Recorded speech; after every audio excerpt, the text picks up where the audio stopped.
चलिए हम जो करंट अफेयर देखेंगे। आज सेशन जो है हम एक करंट अफेयर का स्टार्ट किए हैं लोगों के सामने, जिसमें आपका 25 से 30 प्रश्न होगा। रोजाना हम करवाएंगे जो इम्पोर्टेंट है, उसका फैक्ट भी हम आपको बताएंगे और फिर हम दूसरा सेट लाएंगे आपका हिस्ट्री। चलिए पहले हम करंट अफेयर के सेट को लगाते हैं। उससे पहले अगर चैनल पर नए हैं तो चैनल को सब्सक्राइब करके बेल आइकन प्रेस करके दोस्तों को भी शेयर करें।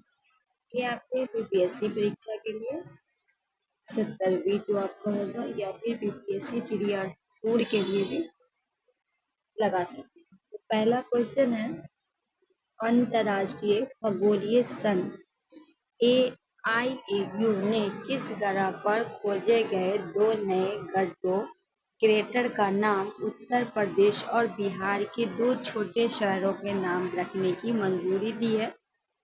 बुध ग्रह, शुक्र ग्रह, मंगल ग्रह, शनि ग्रह। कह रहा है कि अंतर्राष्ट्रीय खगोलीय संघ के द्वारा जो है वो कौन सा ग्रह है जिस पर खोजा गया है, जिसपे क्रेटर का नाम उत्तर प्रदेश और बिहार के दो छोटे शहर का। तो राइट आंसर हो जाएगा सी, मंगल ग्रह। तो सी आपका राइट हो जाएगा। तो चलिए इसके बारे में थोड़ा जान लेते हैं। अंतर्राष्ट्रीय खगोलीय संघ IAU ने मंगल ग्रह पर खोजे गए दो नए क्रेटर गड्ढों का नाम उत्तर प्रदेश और बिहार के दो छोटे शहरों के नाम पर रखने की मंजूरी दी है तथा एक अन्य क्रेटर के नाम भौतिक अनुसंधान प्रयोगशाला पर्ल के पूर्व निदेशक प्रोफेसर देवेंद्र लाल के नाम पर रखने की मंजूरी दी है। यह तीनों गड्ढे मंगल ग्रह के थारिस ज्वालामुखी क्षेत्र की स्थिति में इन तीनों में सबसे बड़ा गड्ढा है, 65 km चौड़ा है। ठीक है, ये जो सबसे बड़ा गड्ढा है वो 65 km चौड़ा है। इसका नाम प्रोफेसर देवेंद्र लाल के सम्मान में लाल क्रेटर नाम दिया गया है। दूसरे और तीसरे गड्ढे का व्यास जो है 10 किलोमीटर है। इसमें मुर्सन क्रेटर और हिल्सा क्रेटर नाम दिया गया है। पहला का जो वो देवेंद्र लाल के सम्मान में लाल क्रेटर दिया गया है, जिसका जो आपकी चौड़ाई है वो 65 km। दूसरा और तीसरा जो है उसका 10 किलोमीटर है। इसका मुर्सन क्रेटर और हिल्सा क्रेटर नाम दिया गया है। मुर्सन क्रेटर का नाम उत्तर प्रदेश हाथरस जिला के एक शहर, वही हिल्सा क्रेटर का नाम बिहार के एक शहर नालंदा जिला के नाम पे रखा गया है। मुर्सन और हिल्सा नामक्रम PRL के वर्तमान निर्देशक डॉक्टर अनिल भद्राज और पर्ल वैज्ञानिक डॉक्टर राजीव रंजन भारती के जन्म स्थानों के सम्मान से चुना गया है। क्वेश्चन नंबर 2 है, हालिया जारी केंद्रीय बजट 2024-25 में आंध्र प्रदेश के लिए 15,000 करोड़ रुपए तथा बिहार को विशेष आर्थिक सहायता पैकेज के तहत कितनी राशि आवंटन किया गया है? हालिया जारी रिपोर्ट के पहला है आपका 58,900 और 48,900 करोड़, 43,900 करोड़ या 27,900 करोड़। तो क्या होगा, हालिया जारी केंद्रीय बजट जो वो आपका हो जाएगा 58,900 करोड़। ये आपका राइट होगा। केंद्रीय वित्त मंत्री निर्मला सीतारमन ने 23 जुलाई 24 को वित्त वर्ष 24-25 का बजट पेश किया। कब किया? 23 जुलाई 24 को, जिसमें बिहार की विभिन्न योजनाओं के तहत 58,900 करोड़ रुपए के फंड देने का प्रावधान किया गया। चलिए आगे बढ़ते हैं। इस बजट में बिहार के विकास के लिए कई महत्वपूर्ण घोषणा की गई है।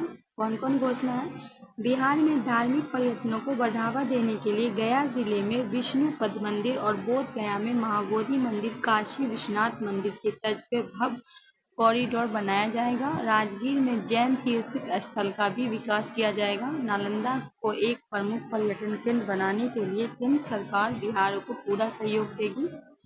पटना से पूर्णिया, भागलपुर से बक्सर और बोध गया से दरभंगा तक एक्सप्रेस बनाए जाएंगे। बिहार की बाढ़ की समस्या निपटने के लिए 11,400 करोड़ रुपए बाढ़ नियंत्रण पे खर्च किए जाएंगे। बक्सर में गंगा नदी पर 2 लेन का एक पुल बनाया जाएगा।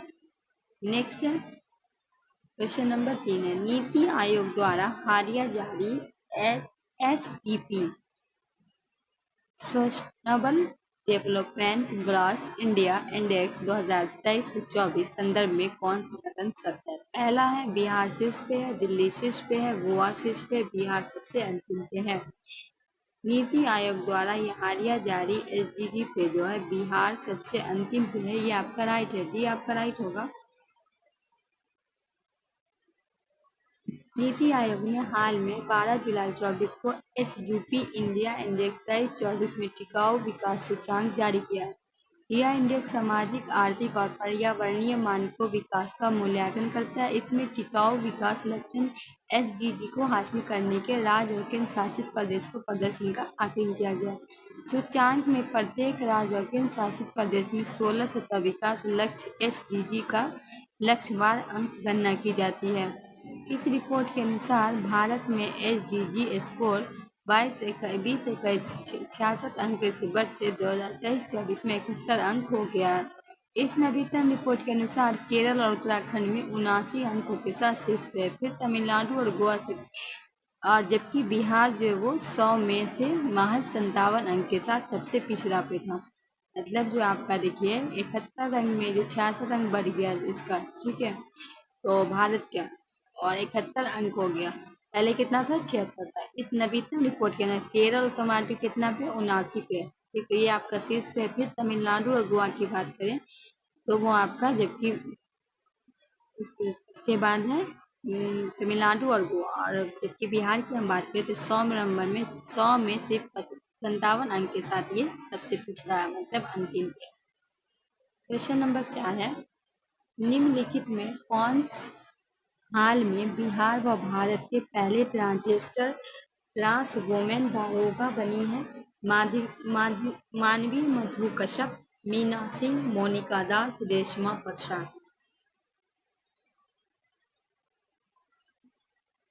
राइट आंसर होगा मानवी मधु कश्यप, ए आपका राइट होगा। इनके बारे में थोड़ा जान लेते हैं। हाल में जुलाई 24 में बिहार में पहली बार ट्रांसजेंडर दारोगा बने हैं। 3 ट्रांसजेंडर में 2 ट्रांसमेन और 1 ट्रांस वुमेन है। Ronit Jha Patna trans women, Bunty Kumar trans women, Manvi Madhu Kashyap Bhagalpur की ये ट्रांस वुमेन है, ठीक है। ये जो है कहाँ की है, आपकी भागलपुर की है। अतः मानवी मधु कश्यप देश की पहली ट्रांस वुमेन दरोगा बन गई है। 3 वर्ष पूर्व पटना हाईकोर्ट की वीरा यादव बनाम बिहार सरकार के मामले में बिहार सरकार ने हर 500 पद से एक ट्रांसजेंडर समुदाय के लिए आरक्षित करने का शपथ पत्र दिया था, जिसके उसके बाद मध्य निदेश विभाग ने करीब 700 लोगों की बहाली हुई, जिसमें पहली बार गुड़िया कुमारी इस वर्ग के लिए आरक्षित पद पर चुनी गई थी। 2011 की जनगणना के अनुसार भारत में ट्रांसजेंडर आबादी में लगभग 4.88 लाख थी, जिससे साक्षरता दर में 56.7% थी, और बिहार में इसकी आबादी 40,827 बताई गई। पिछले साल 2023 में बिहार में हुई जाति आधारित जनगणना में बिहार में ट्रांसजेंडर समुदाय की कुल संख्या 825 बताई गई। क्वेश्चन नंबर 5 है, 5 जनवरी 1952 को पटना में जन्मे बिहार के पूर्व उप मुख्यमंत्री सुशील कुमार मोदी का 13 मई 2024 को 72 वर्ष की आयु में कैंसर की वजह से मौत हुई। 1974 में जेपी आंदोलन की महत्वपूर्ण भूमिका निभाए थे। आपातकाल के दौरान वह जेल भी गए थे। बताएं कि वह बतौर बिहार के वित्त मंत्री रिकॉर्ड कितनी बार बजट पेश किए थे? 10 बार, 11 बार, 12 बार, 13 बार। कहा गया है कि 5 जनवरी 1952 में जन्मे थे उप मुख्यमंत्री सुशील कुमार मोदी, जिनका निधन 13 मई को हो गया। 72 वर्ष की आयु में हुआ है, कैंसर की वजह से हुई है। जो 1974 में जेपी आंदोलन जो था उसमें भी भूमिका निभाई। तो यह आपको बताना है कि बिहार के वित्त रिकॉर्ड ने कितनी बार बजट पेश किया था? उन्होंने 11 बार किया था। बी आपका राइट आंसर हो जाएगा। क्वेश्चन नंबर 6 है, हाल में 14वीं सदी के मिस्र के किस राजा की मम्मी के जरिए उनका चेहरा बनाया गया? हाल में 14वीं सदी की मिस्र के किस राजा की मम्मी? ततनखानुम, आमेनहोप 3, टूमोसिस 4 या फिर हेकासेप। क्या होगा? तो आमेनहोटेप 3 बी आपका राइट होगा। हाल में वैज्ञानिक ने एक टीम ने 14वीं सदी के मिस्र के राजा के आमेनहोप 3 के मम्मी जरिए उनका चेहरा बनाया।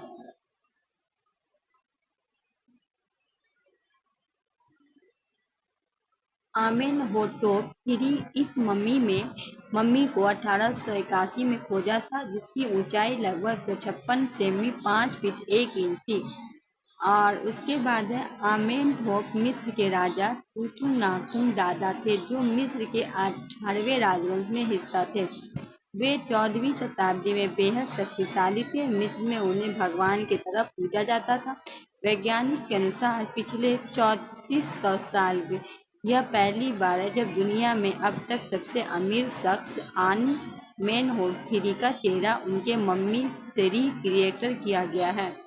मम्मी एक संरक्षित शब्द को कहते हैं। मम्मी किसे कहते हैं? एक संरक्षित शब्द को कहते हैं।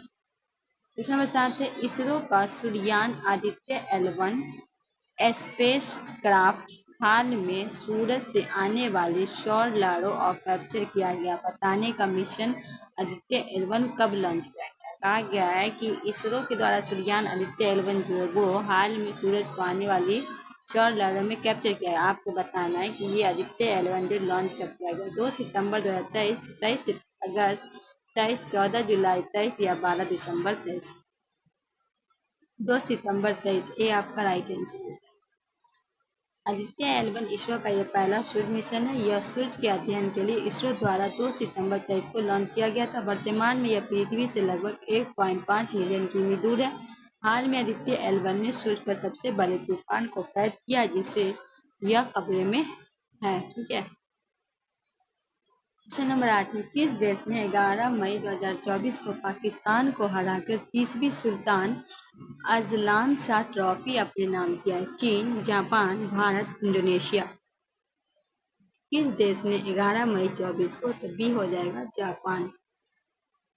मुल्तान अल-हसन शाह ट्रॉफी का संबंध पुरुष हॉकी से है।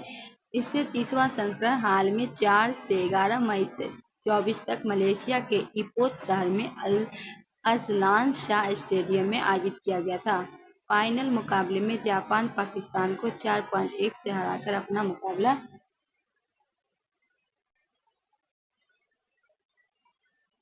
फाइनल मुकाबले में जापान ने पाकिस्तान को हराकर अपना पहला मुकाबला सुल्तान अजलान शाह ट्रॉफी जीता।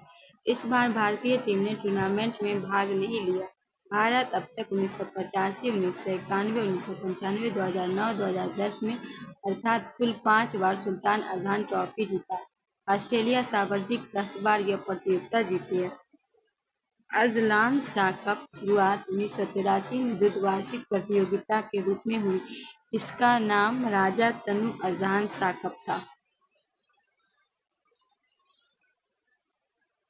1985 में प्रतियोगिता का नाम मलेशिया के 9वें शासक और फील्ड हॉकी के शौकीन सुल्तान अजलान शाह के नाम पे रख दिया गया। प्रतियोगिता में पहली विजेता ऑस्ट्रेलिया थी। यह प्रतियोगिता 1998 के बाद पहली लोकप्रियता के कारण प्रति वर्ष आयोजित किए जाने लगा।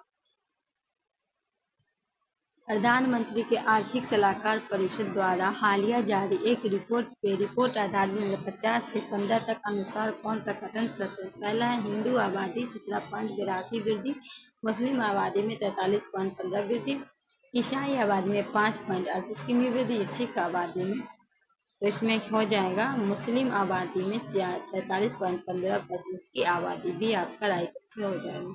प्रधानमंत्री आर्थिक सलाहकार परिषद इकोनॉमिक्स एडवाइजरी काउंसिल पीएम द्वारा प्रकाशित एक अध्ययन धार्मिक अल्पसंख्यकों की हिस्सेदारी में एक क्रॉस एंट्री का विश्लेषण हुआ। अनुसार भारत में 1950 से 2015 के बीच बहुसंख्यक हिंदू आबादी की हिस्सेदारी में 7.82 की कमी आई है, जो 84.80% से 78.6 हो गई।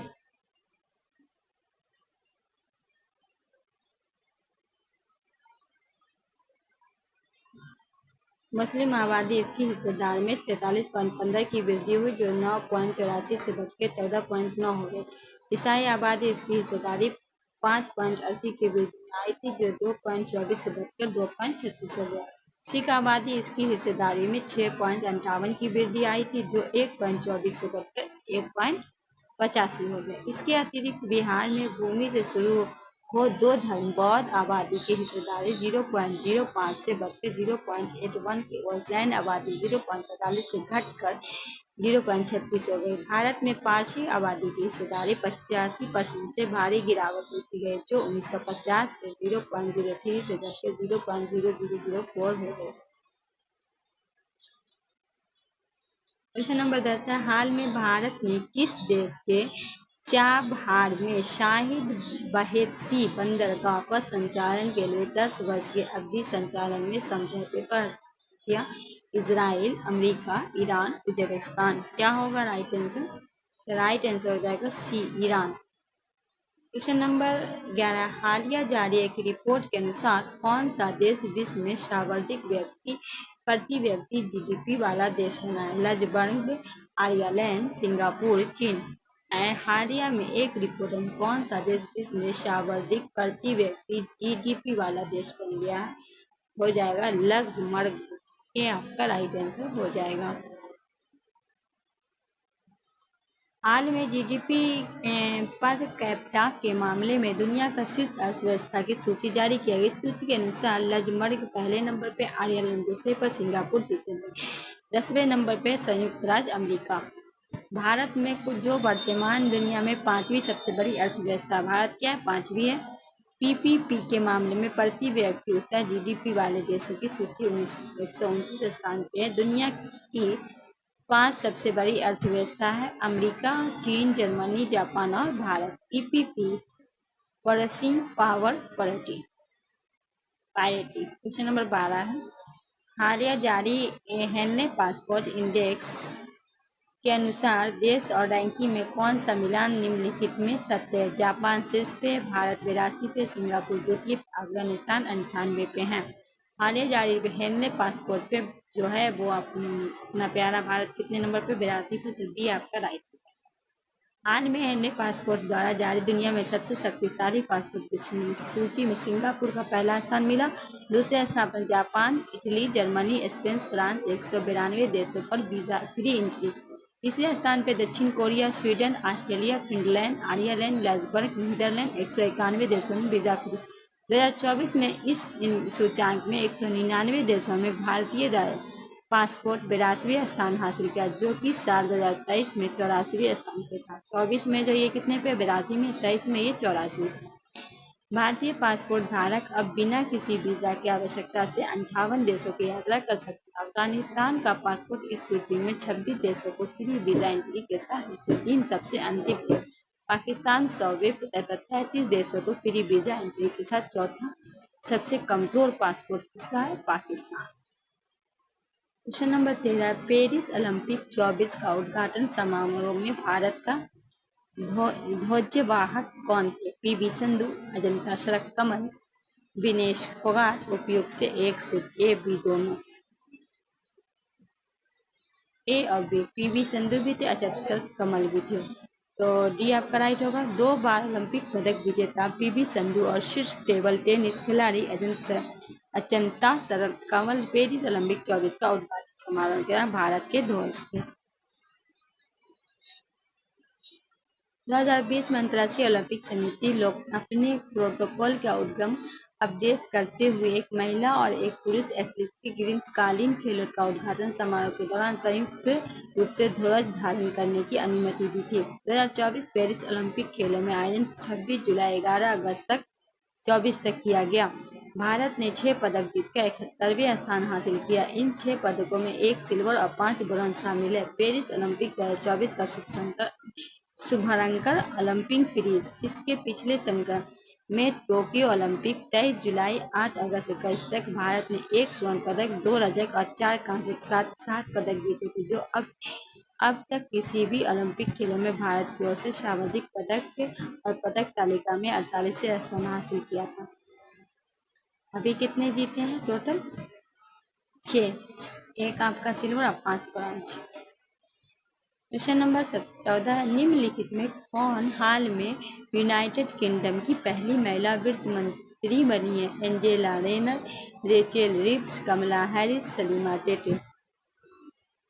रेचेल रिव्स भी आपका राइट आंसर हो जाएगा। हाल में ब्रिटेन में चुनाव में 650 सीटों वाली ब्रिटेन संसद के लेबर पार्टी में 412 सीटें जीती और बहुमत के साथ पार्टी के नेता केटर स्टारमर विजेता प्रधानमंत्री बने। इसके बाद मौजूदा कंजर्वेटिव पार्टी ने भारतीय मूल ऋषि सुनक के पीएम पद से इस्तीफा दिया। कंजर्वेटिव पार्टी इस चुनाव में महज 119 सीटों पर ही जीत मिली।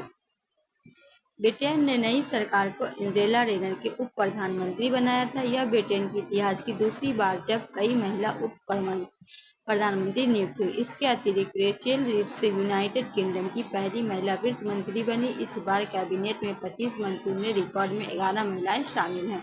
इस चुनाव में बिहार के मूल कनिष्क नारायण लेबर पार्टी ने भी जीत हासिल की और संसद बन गए। हाल में सर्वोच्च न्यायालय के नए ध्वज और प्रतीक चिन्ह का अनावरण किया गया। बताएं कि नए ध्वज का अंकित श्लोक यतो धर्मस्थो जय किस धार्मिक ग्रंथ से लिया गया? रामायण से, महाभारत से, ऋग्वेद से, निष्कर्ष इससे लिया गया है, तो बी हो जाएगा आपका महाभारत से। सर्वोच्च न्यायालय की स्थापना के 75वीं वर्षगांठ के अवसर पर सुप्रीम कोर्ट में नए ध्वज की प्रतीक चिन्ह का अनावरण किया गया, जो न्यायपालिका की गरिमा और उसकी विरासत का प्रतीक है। नीले रंग के इस ध्वज पर संस्कृत श्लोक यतो धर्मस्थो जय अंकित है, जो न्याय और सत्य की स्थापना का संदेश देता है। श्लोक का स्रोत महाभारत के साथ ही इस झंडे के अशोक चक्र सर्वोच्च न्यायालय की इमारत और भारत के संविधान में शामिल है। महाकाव्य महाभारत के लिए इस संस्कृत श्लोक का अर्थ है, जहाँ धर्म वहाँ विजय। इस नए ध्वज का अनावरण 1 सितंबर 24 को राष्ट्रपति द्रौपदी द्वारा किया गया। नेक्स्ट है, हाल में 14 अगस्त 24 को 3 स्थलों को अंतर्राष्ट्रीय महत्व की आर्द्रभूमि वैदिक सूची में शामिल किया गया। बताएं अब भारत में रामसर स्थल की संख्या बढ़कर कितनी है? 82, 83, 84, 85। तो कितना हो जाएगा? कितना जोड़ा गया? 3 जोड़ा गया तो 85 हो जाएगा।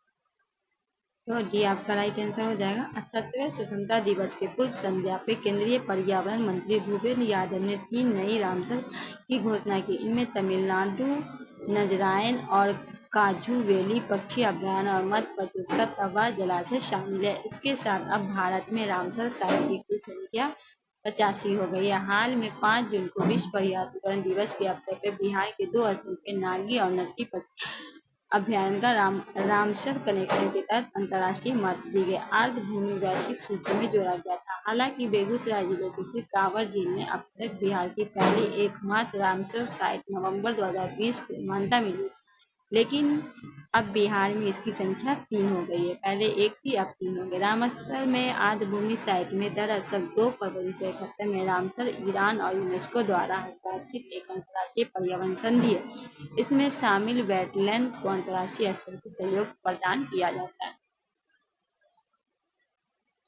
क्वेश्चन नंबर 17, ग्रेट निकोबार में शोम्पेन जनजाति हाल में खबरों में। बताएं किस वजह से ये खबरों का विषय है? एक अहम खोज, पहली बार मतदान, शहरों पे आक्रमण, ओलंपिक प्रतियोगिता के कारण। तो ये पहली बार मतदान की है, बी आपका राइट आंसर हो जाएगा।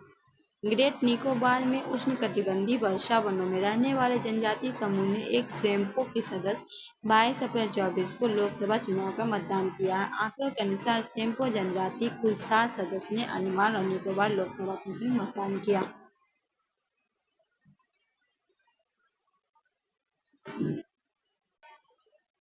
यह पहली बार था जब शेम्पो जनजाति समूह द्वारा मतदान किया गया। भारत में 11 के 15वीं जनसंख्या के आंकड़ों में अनुसार यह शेम्पो जनजाति के सदस्य की अनुमानित संख्या महज 229 थी। 2011 के जनगणना में आदर्श वाक्य हमारी जनगणना हमारा 2011 का जनगणना का आदर्श वाक्य था हमारी जनगणना हमारा भविष्य। निम्नलिखित में कौन सा देश आर्टेमिस समझौता में शामिल होने वाला नवीनतम 38वां 39वां देश बना है? पाकिस्तान व आयरलैंड, अल्जीरिया व युगांडा, स्वीडन व सोलोविया, भारत और बेलारूस। तो हो जाएगा आपका स्वीडन व सोलोविया, सी आपका राइट आंसर।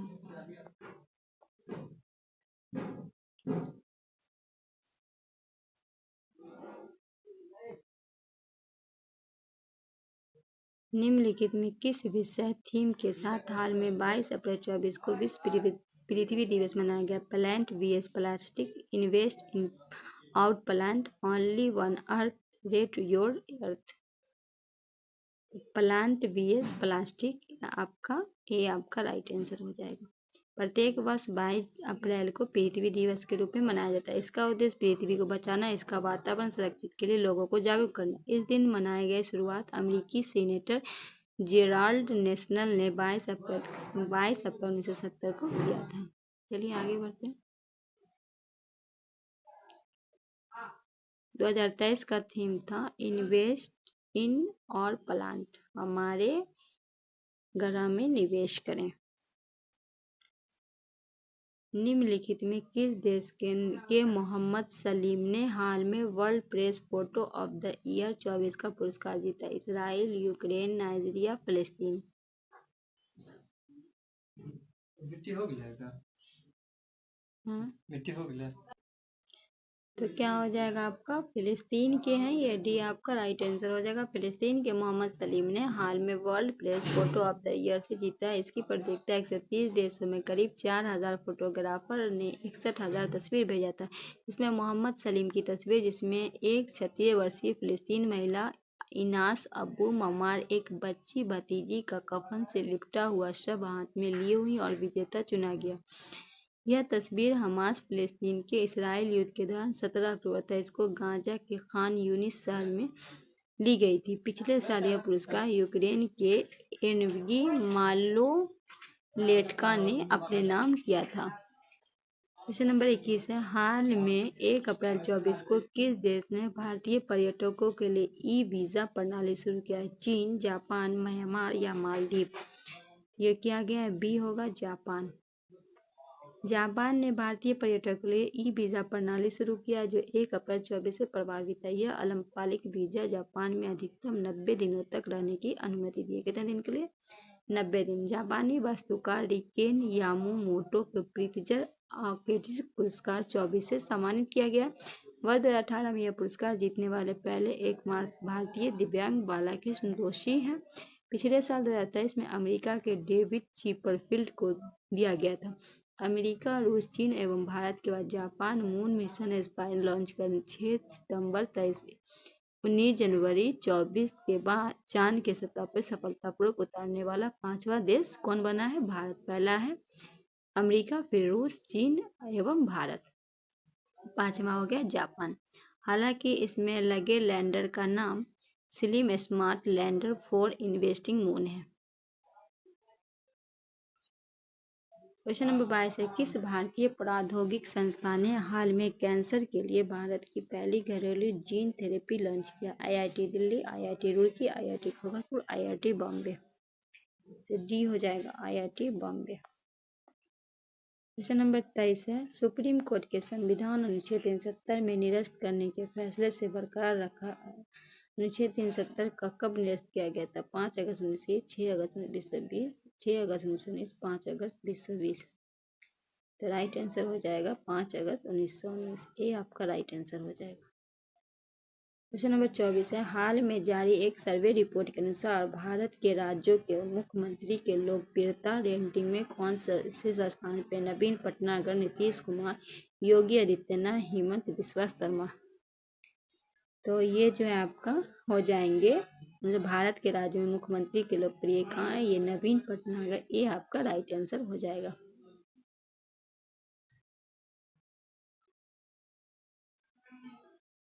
ये कहाँ के? उड़ीसा के मुख्यमंत्री है। बात करिए उत्तर प्रदेश के मुख्यमंत्री योगी आदित्यनाथ, वो 91.3 रेटिंग पे थे। असम के मुख्यमंत्री हेमंत बिस्वा जो 48 पे रेटिंग पे थे। गुजरात के मुख्यमंत्री भूपेंद्र थे 42.6।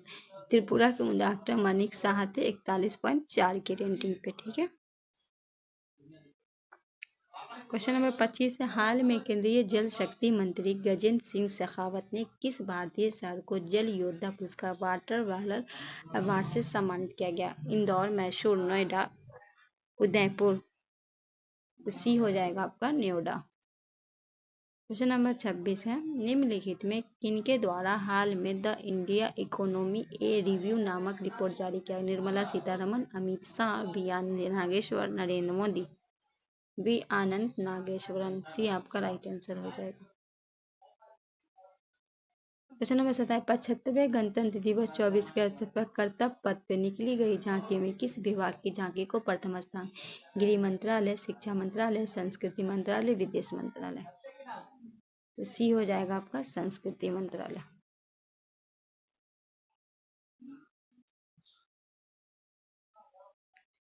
मंत्रालय में सर्वश्रेष्ठ संस्कृति मंत्रालय भारत के लोकतंत्र जननी, गृह मंत्रालय जीवांत बाइकोर विलेज।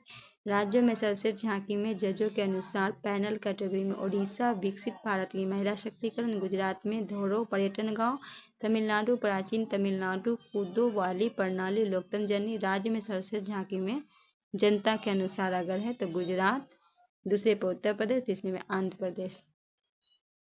क्वेश्चन नंबर 28 है, हाल में खबरों में रहा भीष्म क्यूब क्या है? मोबाइल अस्पताल है, उल्फा पिंड है, उपग्रह है, यह ज्वालामुखी है। तो ये क्या है? मोबाइल अस्पताल है, ये आपका राइट होगा। हाल में उत्तर प्रदेश भारत का पहला भीष्म क्यूब नामक एक आधुनिक स्वदेशी मोबाइल अस्पताल स्थापित किया। भारत के हेल्थ इनोवेटिव फॉर सहयोग के हित पे मंत्री या आरोग्य मंत्री प्रोजेक्ट का हिस्सा है, जिसमें त्वरित प्रक्रिया से संग्रहण देखभाल बल देते हुए 200 आकस्मिक घटना के उपचार के लिए तैयार किया गया है। क्वेश्चन नंबर 29, हाल में खबरों में रहा मिशन दक्ष का संबंध किस राज्य से है? जो विभाग शिक्षा विभाग द्वारा पढ़ाई में कमजोर बच्चे के सुधार के लिए है। बिहार, झारखंड, दिल्ली, उत्तर प्रदेश।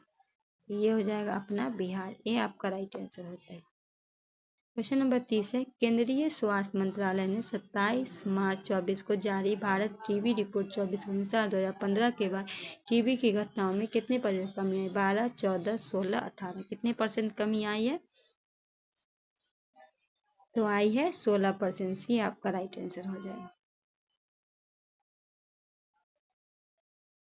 क्वेश्चन नंबर 31 है, भारतीय सेना द्वारा निम्नलिखित में कहाँ प्रथम सेना कमांडर सम्मेलन 24 का आयोजन किया गया? पुणे में, जयपुर में, रायपुर में, नई दिल्ली में। डी हो जाएगा आपका नई दिल्ली में। क्वेश्चन नंबर 32 है, Stockholm international peace research institute SIPRI द्वारा जारी हालिया रिपोर्ट के अनुसार कौन सा देश 23 में सबसे ज्यादा हथियार आयात किया? Pakistan, America, Bharat, Israel. तो ये अपना भारत। सी आपका राइट आंसर हो जाएगा। क्वेश्चन नंबर 33 है, महिला प्रीमियर लीग WPL में दूसरे सीजन का खिताब दिल्ली के कैपिटल को हराकर किस टीम ने अपने नाम किया? Mumbai Indians, UP warriors, Gujarat giant, royal Challengers Bangalore. तो ये हो जाएगा रॉयल चैलेंजर्स बेंगलोर। डी आपका राइट हो जाएगा।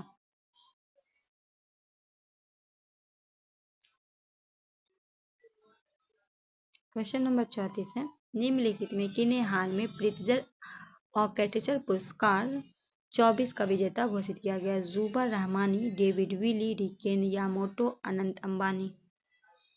तो रिकेन यामोटो। सी आपका राइट आंसर हो जाएगा।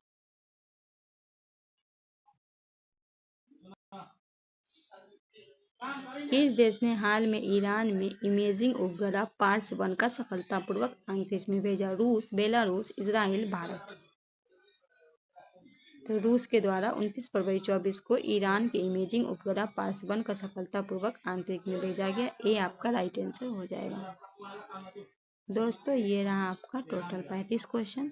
सेशन कैसा लगा हमें ज़रूर बताइएगा। नए हैं तो चैनल को सब्सक्राइब कर लीजिए। आपका आज से एक सेशन BPSC को देखते हुए 17वीं को हम करंट अफेयर बिहार से लेकर इंटरनेशनल नेशनल सबसे लेकर आएंगे। तो मिलते हैं नेक्स्ट वीडियो में, तब तक के लिए हमें दीजिए इजाज़त। अल्लाह हाफिज़।